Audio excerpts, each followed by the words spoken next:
자, 반갑습니다. 네, 오늘 비 오는 날인데 8월 2일 118회 경영 인사이드 라이브를 지금부터 시작하도록 하겠습니다. 환영합니다. 네. 오늘 게스트는 잠시 후에 제가 모실 거고요. 오늘 게스트 모시기 전에 10분 시사경영 오늘의 주제를 함께 얘기를 하도록 하겠습니다. 저는 이렇게 드라마를 그렇게 좋아하진 않는데 드라마를 보는 목적은 하나인데, 예. 우리 와이프와의 커뮤니케이션. 우리 와이프도 그렇게 뭐 좋아하는 건 아니에요. 근데 이제 봐야 될 거는 좀 추천을 해요. 근데 저는 이제 남편이니까 아내의 추천을 하늘같이 받들어 봐야죠. 예전에, 왜냐면 아내가 이렇게 추천한 드라마 중에 실패한 건 없었어요. 옛날에 몰아보는 것도 미스터 선샤인? 그것도 뭐 아주 너무 그런 신뢰가 있기 때문에 요즘도 이제 이 드라마를 아주 즐겨서 넷플릭스에서 넷땡땡에서 다운받아서 이렇게 보고 있는데 오늘 그 얘기를 좀 함께 하려고 합니다. 그 주제가 뭐예요? 이상한 변호사. 우영우. 그죠? 혹시 아세요? 이 드라마가 원래는 그 공중파에서 나가기로 했던 거예요. 근데 이 드라마가 어느 채널에서 나가는 줄 아세요? 그 채널을 평소에 봐보신 분 계세요? 있는지도 몰랐잖아요. 그게 01 채널 거꾸로 가야 돼요. 그러니까 01부터 찾으면 거의 한 바퀴를 돌아가야 되는데 그 ENA를 아는 사람이 거의 없었다는 거예요. 근데 이제 놀라운 사실은 이 제작을 하는 단계에서 SBS가 원래 방영하기로 했었대요. 근데 갑자기 안 하기로 결정했답니다. 안 하기로 할 결정 요인이 뭘까요? 데이터. 제가 오늘 그 얘기 좀 하려고 그래요. 데이터. 데이터라는 건 어떤 거죠? 굉장히 말하자면 통념적인 거죠. 통상적인 거고 상식적인 거고. 그러니까 저는 데이터와 트렌드에 너무 끌려다니지 않으셨으며라는. 오히려 저는 여러분들이 우리가 하는 일이 데이터나 트렌드를 만들어갈 수 있잖아요. 그쪽으로 봐야 되는데 아마 그 당시에 그 공중파 방송에서는 데이터를 보니 그러니까 말하자면 장애인을 그게 주연으로 세웠을 경우에 성공할 확률이 없다. 없겠죠. 그러면 이런 경우가 별로 없으니까. 우리들의 블루스라는 드라마에서도 장애인이 게스트로 나왔지, 이렇게 주연으로 나온 건 아니잖아요. 그러니까 이제 그런 거에 의해서 이제 결정을 했답니다. 뭘 결정했어요? 안 하겠다. 지금은 땅을 치고 통곡을 하겠죠. 지금 보니까 수치로 보니까 글로벌에서도 거의 1위더라고요. 근데 이게 뭐 옛날에 오징어 게임이나 그거 전혀 개념이 다르거든요. 근데 왜 이게 우리나라뿐만이 아니라 전 세계에서 이슈가 되었을까? 그리고 또 오늘 제가 얘기하고 싶은 거는 왜 제목이 이상한 변호사일까? 저도 좀 생각을 해봐요. 여러분 어떻게 생각하세요? 왜 이상한 변호사였을까요? 그죠? 그러니까 진짜 이상한 거는 왜 변호사가 이렇게 되는 거죠? 우리가 알고 있는 변호사라는 통념이 있잖아요. 우리가 알고 있는 장애인에 대한 통념이 갖고 있거든요. 근데 그것으로부터 깨지 못하는 거죠. 근데 그걸 깨면 이상해지는 거예요. 근데 또 제가 요즘 이렇게 이 10분 시사경영 준비하면서 저는 원래 성경 읽고 독서하고 신문 보는 게 일인데 신문을 보면 진짜 이상해요. 정치도 이상하고요. 경제는 완전 이상하지 않아요? 거기다가 교육도 완전 그러니까 우리가 어쩌면 지금 이상한 세상에 살고 있는데 누가 누구에게 이상하다고 얘기하는 건 어렵다는 거예요. 그래서 오늘 저는 이 이상한 변호사 우영우의 드라마의 세 꼭지 중에 첫 번째는 통념의 저항이에요. 통념의 저항. 그러니까 통념이라는 게 뭐죠? 그러니까 지금 우리 윤석열 정부가 공정과 상식을 내세우고 있지 않습니까? 근데 공정과 상식도 다 좋은데 이 공정과 상식 때문에 아무 일도 안 벌어지는 거예요. 근데 공정해지는 건 중요한데 그것이 하나의 틀이 되면 그 틀 바깥으로 못 나가지 않겠습니까? 근데 지금 이 드라마는 우리가 기존에 갖고 있었던 통념에 저항을 하고 있는 것 같은 생각이 들어요. 이 드라마에 보면 저 사람이 우리가 알고 있는 변호사하고 완전 다르거든요.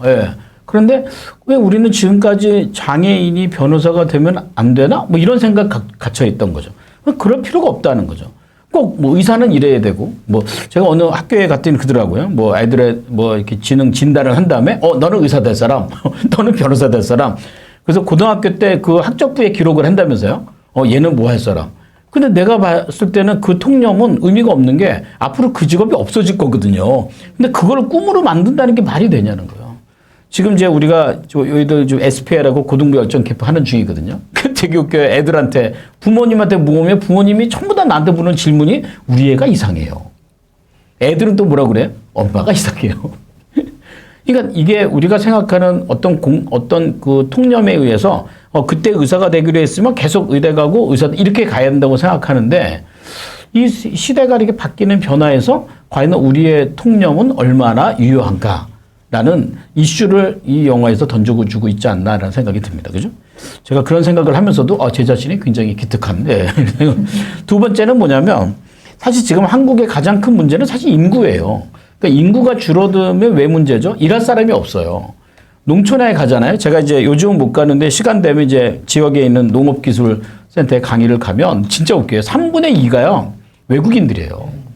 한국말 열나 잘하는 외국인들이에요. 얼굴 딱 봐도요. 여긴 동남아시아, 여긴 아프리카 이렇게 할 정도로. 그들이 없으면 농촌이 안 돌아가요. 나머지는 평균 연령이 다 70대인데요. 그러니까 무슨 말이냐면 지금 우리가 안 낳잖아요. 그럼 우리가 해야 될 일의 영역에서 그 이주민들, 해외 이주민들을 받아들여야 돼요. 근데 우리가 법적으로는 받아들이는데 솔직히 국민적의 정서적으로는 못 받아들이거든요. 근데 이것도 마찬가지지만 그 해외 이주민들, 또 하나는 지금 이제 장애인들, 또 하나는 노인들. 사실 이 세 부류가 우리가 함께 살아야 될 대상이거든요. 그러니까 지금부터 우리는 함께 사는 법을 배워야 되는데 어느 학교에서도 함께 사는 법을 배우지 않는다는 거죠. 그러니까 함께 사는 법이란 어떤 걸까요? 함께 산다는 건 그 사람들이 갖고 있는 외모나 그 사람이 갖고 있는 어떤 그 영역을 나하고 차별을 두지 않는 거거든요. 근데 이제 우리가 자꾸 그런 차별을 두는 마음을 갖고 있으면 사실은 함께 사는 건 어려워진다는 거죠. 예를 들어서 누구와 함께 사는 게 좀 어렵습니까? 네. 그죠? 네. 아내죠. 네. 그렇죠. 어때요? 네. 아내와 함께 사는 것 그럴 줄 몰랐잖아요. 네. 네. 살다 보니까 알았죠? 네, 물리지도 못하고 어쩔 수 없어. 저도 깜짝 놀랐어요. 나는 10년을 쫓아다녔는데 제가 이제 다음부터 제 쇼츠에 제 결혼 이야기를 풀려고 하는데 요즘 그러니까 저도 깜짝 놀랐어요. 이런 사람이 말이야. 근데 살잖아. 저는 그 보니까 결혼한 지 30년, 우리 와이프가 안 지가 40년째예요. 왜? 10년을 쫓아다녔잖아요. 함께 산다는 건 어려운 거예요. 예. 어려운 일은 어떻게 한다? 그렇죠. 사실은 우리와 다른 사람들과 함께 산다는 건 같은 비전을 공유하고 존중하고 이런 자세가 들어간다는 거죠. 그래서 저는 이 드라마가 함께 사는 방법을 알려주지 않을까. 그러니까 통념을 벗어나서 변호사는 그래야 돼라는 통념을 벗어나서 우영우는 그 자폐의 스펙트럼을 갖고 있으면서도 그것을 한편에서는 그랬어요. 야, 그거 장애인을 너무 상품화시키는 거 아니냐. 이런 이론이 나는데 제가 기사를 보니까 어떤 장애인을 가진 아버님은 너무 고맙다. 네. 이렇게 될 수도 있는데. 그리고 장애라는 걸 우리가 판단하기가 어려운 게 장애에 대한 농도가 형태가 다르잖아요. 그럼 얼마나 달라. 그래서 스펙트럼이라고 얘기했다면 이게 1부터 10이 아니라는 거죠. 어쩌면 1부터 100일 수도 있다는 거죠. 그러면 그들의 장애 정도에 따라서 일자리를 주거나 함께 사는 방법은 너무 다양할 수밖에 없다는 거죠. 근데 그 방법을 지금 이 드라마를 통해서 사람들이 배워가는 거 아닐까. 그죠? 우리는 진짜 그거 배워야 돼요. 우리가 진짜 못 받아주는 게 뭐냐면 제 유튜브에 제가 중국에서 있었던 그 쇼츠 올리면 막 댓글 다시는 분 혹시 오늘 오셨으면 누군지 모르지만 감사의 말씀을. 아니, 따라다니면서 그 악플을 다는데 근데 중국에 대해서 일본에 대해서 우리가 주변 국가의 관계가 있잖아요. 이 관계에서 우리가 버려야 될 것은 사실은 자격지심이에요. 그러니까 사실은 그거보다 우리가 포용을 해서 그들에게 우리가 중요한 존재, 그게 함께 사는 법이 아닐까라고 생각해요. 우영우라는 변호사에게 우리가 배우는 점이 뭐냐면 존중하고 사랑하는 법이에요. 존중하고 사랑하는 법이에요. 존중은 뭐죠? 그 사람이 갖고 있는 존재를 인정하는 게 존중이죠. 네. 존중해서 사랑하는 거. 저는 거기에 용기가 필요하다고 생각해요. 사실은 무슨 얘기냐면 쉽지 않은 얘기다 하는 거죠. 존중하는 것도 사랑하는 것도. 이 드라마에 보면은 중간중간에 뭐가 나오냐면 고래가 나와요. 근데 아무리 생각해도 도대체 고래는 이 드라마와 무슨 관계일까? 근데 그 드라마의 그 뭐죠? 그 이미지 만드는 그 비용이요. 뭐 200억이 들어갔다는 거예요. 그런데 너무 잘 만들었어요. 그러니까 너무 잘 만드니까 그 고래가 딱 뜰 때마다 사람들이 우영우가 용기를 내는구나. 이 변호사가 뭔가를 시작하는구나. 라는 모티브를 제공해 준다는 거죠. 어쩌면 우리가 누구를 존중하는 일은요, 그런 용기가 좀 필요하고요. 사실 누구를 사랑한다는 건 더더욱 용기가 필요하지 않을까 하는 생각이 듭니다. 여러분도 이제 이런 기업 하시고 사업을 하시는 분들 왜 사업하십니까? 라고 물어본다면 저는 좀 이런 사회적 가치를 좀 가지셨으면 좋겠어요. 내가 이런 사업을 시작하는 이유는요. 사실 세상이 공평해요? 불공평해요? 불공평하거든요. 그럼 우리가 하고 있는 업이 세상의 불공평을 해결하기 위해서 있다 그러면 아마 여러분들의 자녀들이 엄마 나도 그 일하고 싶어 하고 존경을 할 거예요. 근데 그렇게 얘기를 안 하고 그 일을 왜 하십니까? 라고 하면 다 뭐라 그래요? 먹고 살려고. 너 때문에. 그 걔도 열심히 하는 거 나도 안 하고. 오늘 제가 10분 시사경영의 주제는 이상한 변호사 우영우로 뒀는데 예, 요즘 아주 주말에 이거 보는 우리 와이프가 함께 보는 재미에 푹 빠져 있는데 좀 권하니까 여러분도 같이 보시고 함께 보시면서 좀 교훈을 오늘 제가 정리한 이런 교훈들을 좀 함께 얻으시면 어떨까 이렇게 생각합니다. 이상한 변호사 우영우 하나도 이상하지 않습니다. 오히려 우리가 이상할지도 몰라요. 예, 진짜 이 이상한 세상엔 이상하게 살지 않으면 도저히 살 수 없는. 그래서 오늘의 주제가 뭐냐면 이상한 세상을 보는 법입니다.